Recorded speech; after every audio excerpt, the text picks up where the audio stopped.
मंडळी आज आपल्या शॉपला व्हिजिट करायला कुठे आल्यात? कुठून? सायनवरून आल्यात. आज नाहीये, ते जवळजवळ गेल्या 2 वर्षापासून शॉपिंग करतायत.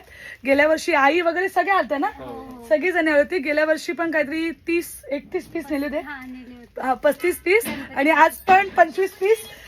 सगळ्यात राधा राणीचा जो सगळ्यात ट्रेंडिंग साडी आलेली आहे त्याचा पहिला गिराईक माझा, बरोबर? कसं वाटत आहे? एकदम मस्त. क्वालिटी कशी आहे? क्वालिटी छान.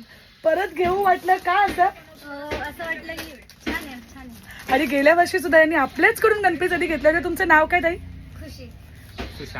सो निर्मला ताईंना सुद्धा थँक्यू सो मच. आणि तुम्हा दोघांना सुद्धा सुशांत दादा आपले साऊंड इंजिनिअरिंग केलेलं आहे, ऑब्विस, बरोबर? सो दीदी तू काय करते? मी आता 13वीला. कशी वाटते राधाराणी साडी? खूप छान, खूप छान. सगळ्यांना आवडेल क्वालिटी? हो. आणि तुम्ही, मम्मी बोलली की डुप्लिकेट कॉपी पण बघितली होती, ही कशी वाटते? एकदम भारी. एकदम भारी ना. So thank you guys. हा आपला फर्स्ट कस्टमर राधाराणीचा ज्यांनी पहिली बोनी केली ते हे आहेत. थँक्यू.